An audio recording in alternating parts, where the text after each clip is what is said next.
Hello everyone, this is Mayur. So today we are discuss the most important points of the business related. Because before you start business, the one question is important. Who is the your customer? Means एखादा उद्योग समूह किंवा एखादी industry त्यांनी manufacturing केलेलं product ते directly कस्टमरला विकणार आहेत की डायरेक्ट कंपनीला विकणार आहेत. फॉर एक्झाम्पल दोन मेजर फीचर्स असतात किंवा दोन मॉडेल्स असतात एखादा बिझनेस सुरू करण्यापूर्वी. पहिलं म्हणजे बी टू बी, दुसरं म्हणजे बी टू सी.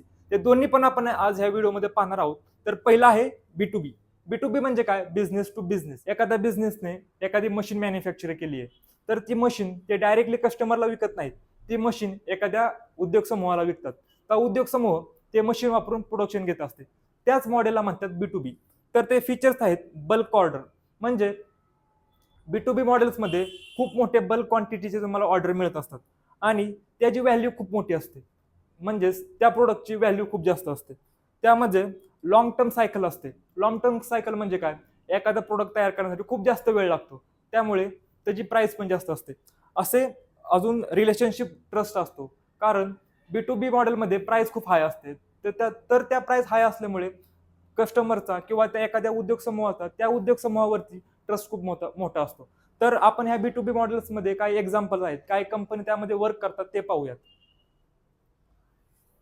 तर प्रामुख्याने पहिली कंपनी म्हणजे टाटा स्टील. टाटा स्टील ही खूप मोठी स्टील मॅन्युफॅक्चरिंग कंपनी आहे. ते त्यांचे स्टील रिलेटेड प्रोडक्शन घेत असतात. तर फॉर एक्झाम्पल टाटा स्टीलने एखादं स्टील मॅन्युफॅक्चरिंग केलंय, ते स्टील डायरेक्टली कस्टमरला लागत नाही. ते स्टील एखादी कंपनी यूज करते किंवा त्यापासून ते बाय प्रोडक्ट तयार करतात. तर ते टाटा स्टील हे बी टू बी मॉडेल आलं. दुसरं म्हणजे इन्फोसिस. इन्फोसिस कंपनी ही आय टी सर्व्हिस आहे. I T services company provide करते, कन्सल्टन्सी सर्व्हिस प्रोव्हाइड करते. फॉर एक्झाम्पल इन्फोसिस कंपनीने एखादी अकाउंट रिलेटेड एखादं सॉफ्टवेअर तयार केले किंवा एखादी सर्व्हिस तयार केली, तर ती सर्व्हिस डायरेक्ट कस्टमरला लागत नाही किंवा एखाद्या ग्राहकाला लागत नाही. ती लागती एखाद्या मोठ्या समूहाला, एखाद्या उद्योग समूहाला, एखाद्या बिझनेसला. ते त्यांना प्रोव्हाइड करतात. ते डायरेक्ट कोणत्याही कस्टमरला प्रोव्हाइड करत नाही. दुसरं म्हणजे विप्रो. विप्रो आणि इन्फोसिस ही सेम कंपनी आहे, त्यांचं वर्क पण सेम आहे. दुसरं म्हणजे डीएचएल. डीएचएल ही एक ट्रान्सपोर्टेशन कंपनी आहे. ते वेअर हाऊस प्रोव्हाइड करतात. दुसरं म्हणजे ते ट्रान्सफॉर्मेशनचं किंवा ट्रान्सपोर्टेशनचं सर्व्हिस प्रोव्हाइड करतात.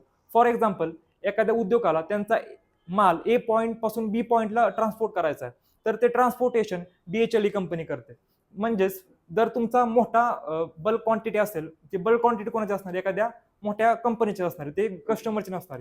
दुसरं म्हणजे इंडिया मार्ट. इंडिया मार्ट हे ई कॉमर्स प्लॅटफॉर्म आहे, पण ते बी टू बी आहे. तिथं मोठ्या प्रमाणावर बिझनेस टू बिझनेस ट्रान्झॅक्शन करत असतात. तर मित्रांनो, हे हे पाहिलं बी टू बी. आता पाहूयात बी टू सी. तर बी टू सी म्हणजे काय? सपोज एखाद्या बिझनेसने मॅन्युफॅक्चरिंग केलेलं प्रोडक्ट ते डायरेक्टली कस्टमरला विकत असतात. म्हणजे काय?